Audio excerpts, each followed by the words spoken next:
want to leave, but the tides of the sea will come, the water will come and finish off his sandcastle, and all his dreams of being his king, a king in the kingdom and everything, all gone. So time will come and finish everything. Mrityu sarvaharas chaham.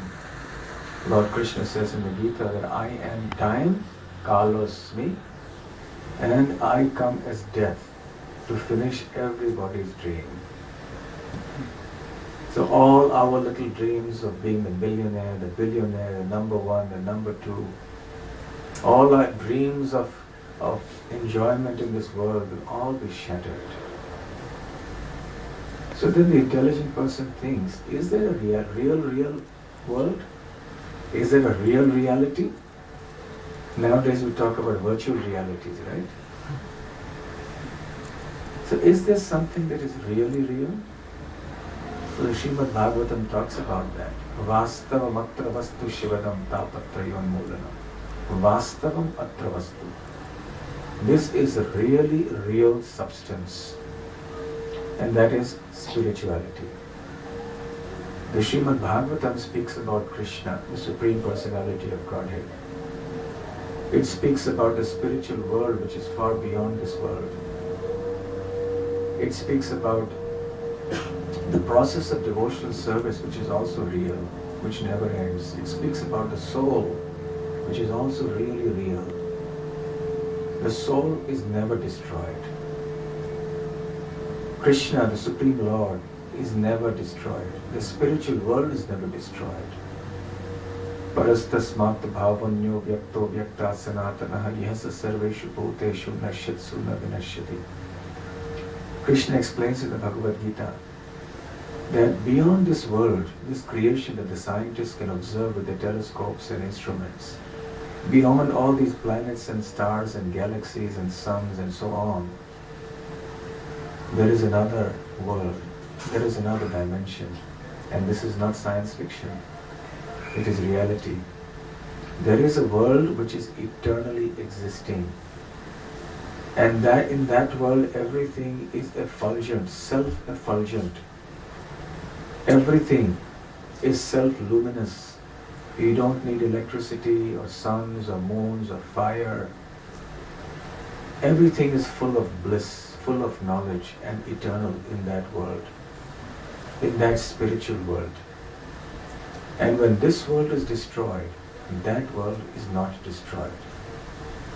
So this material world goes through cycles of creation, maintenance and destruction. And then again there is creation, there is sustenance and destruction. And this cycle is going on eternally. So in that sense you can say that material energy is real, but its transformations are not real, in the sense they're all temporary. Just like when you're dreaming, your brain and your substance in the head with which you dream, that is there. But the dreams just come and go for a few minutes, a few seconds. So there is an eternal world beyond this. It's the world of Lord Krishna. And we get information about this from our scriptures, from the Bhagavad Gita, where we get just a hint of this. Why do we all want to be happy? Why do we all want to be living always? Why do we try to avoid death? Why do we try to know something? It's because by nature as a spirit souls, we are eternal, we are full of knowledge, and we are full of bliss. This material world is nothing but a reflection of the reality. And therefore, the proof that the spiritual world exists is that the material world exists. You can understand the existence of an object by looking at the reflection.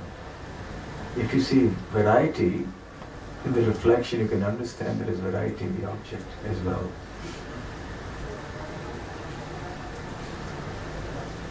Imagine that you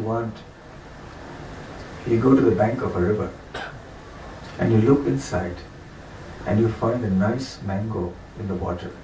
You're looking there, you see the branches and you see a nice, delicious mango there. And you put your hand into the river And then you come up, you see there's only a fish, there's no mango there. But then you look inside again and you see, yes, the mango is there. But again you put your hand in it, but you don't get the mango. You see the mango, but when you try to get the mango, it eludes your grasp. So where is it? Then someone comes along and says, look up there, the mango is over there. And then you look up, there's a tree on the bank of the river, and there the mango is hanging on the branch. And what you're seeing is actually the reflection. So because the object, the actual mango exists, so you see the reflection in the water.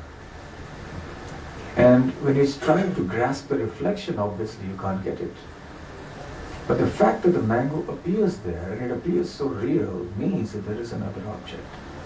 Similarly, the happiness, the love, the knowledge, the eternity that we strive for in this world is all a reflection of the real love, of the real happiness that is found in the spiritual world, in the kingdom of God.